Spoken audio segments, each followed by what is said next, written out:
নমস্কার বন্ধুরা, সবাই কেমন আছেন? আশা করছি সবাই খুব ভালো আছেন। চলুন আজকে আমি কি বানাই সেটা দেখি। আজকে বানাবো ম্যাগি, পুরো অন্য রকমভাবে। কড়াই দিয়ে দিয়েছি সাদা তেল, তেলটা গরম হয়ে গেছে। ওর মধ্যে দিয়ে দিলাম কয়েক টুকরো ছোট ছোট টুকরো করে রাখা রসুন। রসুন রসুনটা ভাজা ভাজা করে নিয়েছি লাল লাল করে। এরপর দিয়ে দেব টুকরো করে রাখা পেঁয়াজ। পেঁয়াজটা দেওয়ার পর পেঁয়াজটা নাড়াচাড়া করে নেব। পেঁয়াজটা নাড়াচাড়া করতে থাকতে হবে যতক্ষণ না পেঁয়াজের কালারটা হালকা চেঞ্জ না হয়। পেঁয়াজের কালারটা চেঞ্জ হয়ে গেছে। এরপরে আমি দিয়ে দেব টুকরো করে কেটে রাখা গাজর। গাজরটা আমি ডুমডুম করে কেটে নিয়েছি। এরপরে দিয়ে দেব ডুমডুম করে কেটে রাখা বিনস। এরপরে নাড়াচাড়া করতে থাকব। নাড়াচাড়া করা হচ্ছে, একটু ভাজা ভাজা করে নেব সবজিগুলো। এরপর দিয়ে দেব ডুমু ডুমু করে কেটে রাখা ক্যাপসিকাম। আবারও নাড়াচাড়া করে নেব।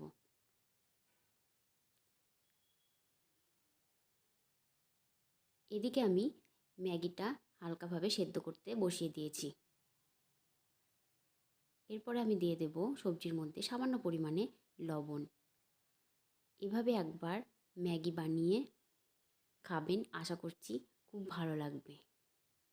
পুরো অন্যরকমভাবে ম্যাগি সবজি দিয়ে।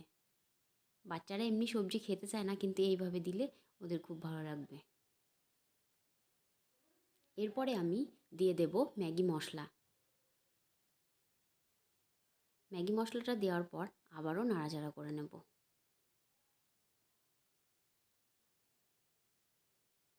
মেশানো হয়ে গেছে সবজির মধ্যে ম্যাগি মশলাটা। এরপরে আমি মাঝখানে একটু ফাঁকা করে নেব।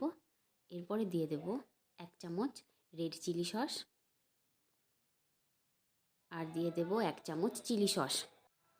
এরপরে দিয়ে দেব 1 চামচ সয়া সস। এরপরে ভালো মতো মিশিয়ে নেব। গ্যাসটা মিডিয়ামে রাখতে হবে আর নাড়াচাড়া করে নিতে হবে বারবার। নাড়াচাড়া করা হয়ে গেছে, ভালো মতো মিশিয়ে নিয়েছি। এরপরে আমি ওদিক থেকে ম্যাগিটা জল ঝরিয়ে রেখেছিলাম সেটা দিয়ে দেব। দেওয়ার পর ভালো মতো মিশিয়ে নেব। রান্নাটা যদি আমার ভালো লেগে থাকে প্লিজ একটা লাইক করার অনুরোধ রইল।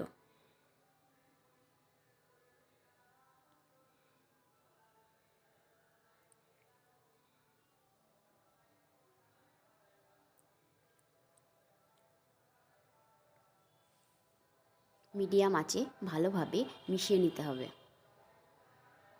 আর হ্যাঁ, গ্যাসের ফ্লেমটা একদম কম করে দিতে হবে যাতে নিচে লেগে না যায়।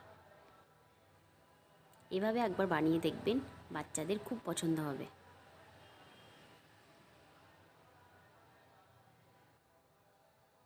আর হ্যাঁ, বাচ্চাদের সঙ্গে সঙ্গে বড়দেরও খুব পছন্দ হবে এভাবে ম্যাগি বানালে।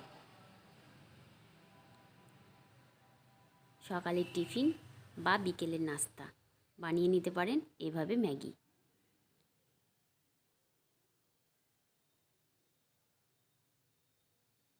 ম্যাগি বানানো আমার প্রায় শেষের দিকে।